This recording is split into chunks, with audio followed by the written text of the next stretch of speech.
Welcome to Newscast Mini. I am Nataja Blakely. And I'm Andrew Farley.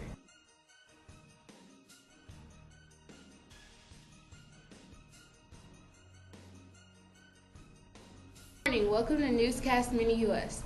Today we are adding 1.5 million people per week, which means someday we may run out of natural resources.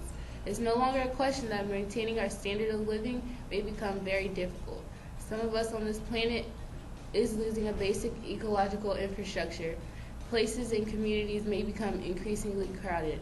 The exponential increase in birth rate depletes natural resources faster than they can be replaced, lowering the standard of living and creating economic pressures both at home and throughout the rest of the world.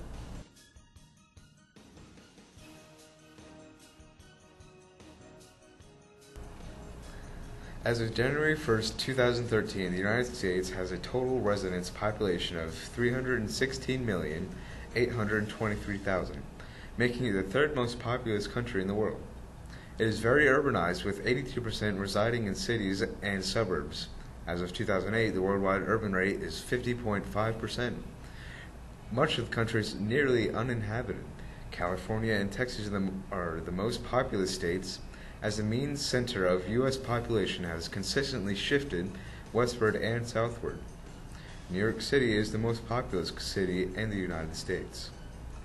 Population density is calculated as resident population divided by total land area. Resident population is from the United States Census Bureau estimates for July 1st, 2011, and total land area is also from the Census Bureau.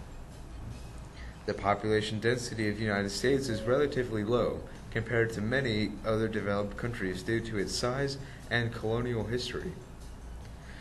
For example, the population density of the U.S. is 1/12 that of the Netherlands, and the 1/15 of that is South Korea as of 2010.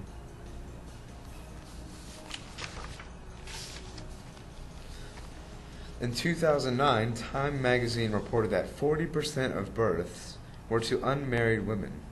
The following is a breakdown by race for unwed births: 17% Asian, 29% white, 53% Hispanic, 66% Native Americans, and 72% African Americans.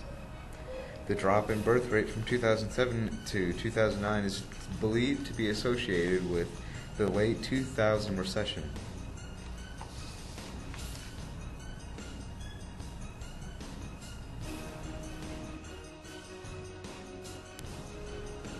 Our demand for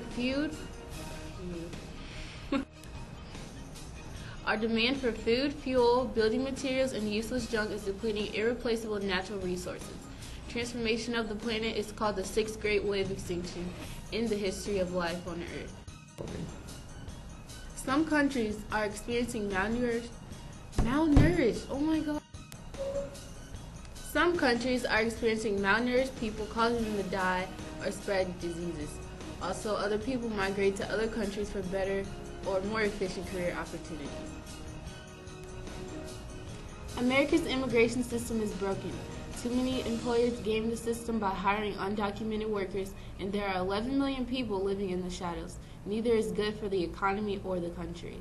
The President's plan builds a smart, effective immigration system that continues efforts to secure our borders and cracks down on any employers who hire undocumented immigrants. It's a plan that requires anyone who's undocumented to get right with the law, pay their taxes, and a penalty, learning English and undergoing background checks before they can be eligible to earn citizenship. It requires every business and every worker to play the same set of rules. Together we can build a fair, effective, and common-sense immigration system that lives up to our heritage as a nation of laws and a nation of immigrants.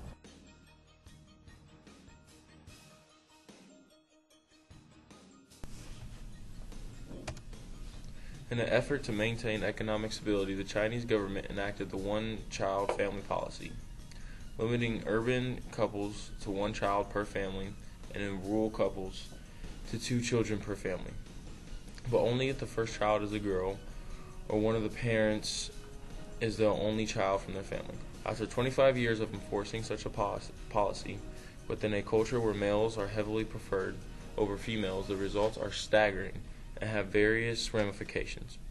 According to the Washington Times articles, Chinese boys are now outnumber Chinese girls by the millions. Research conducted in 2009 by the BMJ, formerly known as the British Medical Journal, revealed that in this year, 2005, there were 32 million extra Chinese men under the age of 20, and that 1.1 million extra males were born in just that year. Recently, the government-backed Chinese Academy of Social Services, the CASS, predicted that 24 million Chinese men might not be able to find brides in 2020.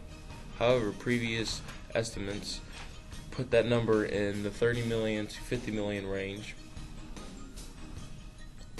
The impact of the lopsided sex imbalance is starting to spill beyond China's borders.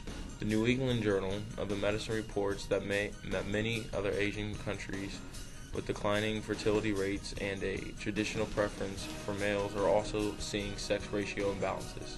Taiwan has a 1 to 19, Singapore has a 1 to 18, South Korea has a 1 to 12, and parts of North India have 1 to 20, largely because sex-selective abortion. This has been Boomer Lowe coming from you in the U.S.